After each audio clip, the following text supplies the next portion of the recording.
الأب يوقع الوثائق والابنة تدفع الأم بكرسيها المتحرك للمسبح. الأب يصرخ ويقفز للمسبح ويسحب الأم للخارج. يوبخ الأب ابنته لكن الأم تقول: تعلم أني لا أستطيع المشي، لماذا فعلت هذا بي؟ لولا إنقاذ والدك لي ماذا كان سيحدث لي؟ ترد الابنة: أردت إثبات أنك تتظاهرين فقط. الأم المصدومة تقول: لا أعرف لماذا تفعل ابنتك ذلك بي، لطالما عاملتها كطفلتي. تصرخ الابنة: أنت تحبين المال فقط، أنت امرأة شريرة. يقول الأب محبطا: سامحتك كثيرا على أفعالك، لماذا تستمرين في هذا؟ تقول الابنة: فعلت هذا لمنعك من توقيع تلك الأوراق، أنت على وشك منحها حصة من ممتلكاتك. في تلك اللحظة يقول المحامي: لا ينبغي لي التدخل في أمور عائلتك، بروح أنا.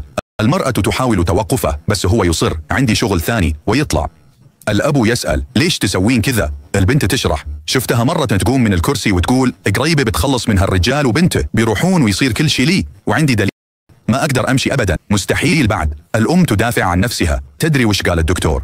أمشي، بطلع من البيت حتى لو عشت بالشارع. الأب يقول: لا، بتقعدين هيك. يروحون لغرفة.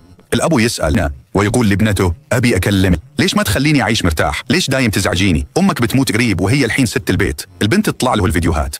بعد ما شافهم الأب انصدم وقال: ما أصدق إنها خدعتني كل هالوقت، الحين لازم تتعلم درس. لما طلعت من الغرفة الأب يقول للأم: تقوم. هي تصر: أنت تدري ما البنت دفعت أمها من الكرسي المتحرك. أقدر أقوم. الأب يقول: بس التمثيل. بعدين يوريها الفيديو ويقول: ما صدقت بنتي أبدا، دايما كنت أثق فيك، وهذه طريقة ردك للجميل؟ الحرمة فجأة توقف وتعترف: إيه، خدعتك بس عشان الفلوس، واحدة حلوة مثلي ما كانت مخصصة لواحد مثلك. الزوج يرد: قبل لا أتصل بالشرطة اطلعي من البيت. الحرمة تترجى: خلني آخذ هدومي وذهبي وأغراضي. الزوج يرفض: لا، اطلعي زي ما دخلتي البيت. الحرمة تصيح: ما تقدر تسوي كذا فيني، بأرجع للشارع، الله يخليك سامحني. الزوج يقول بحزم: لا، ما أبي أشوف وجهك مرة ثانية، اطلعي من البيت. الحرمة تطلع والأب يعتذر لبنته يقول: سامحيني، ما صدقتك أبدا. إذا عجبك الفيديو لا تنسى اللايك والاشتراك بالقناة.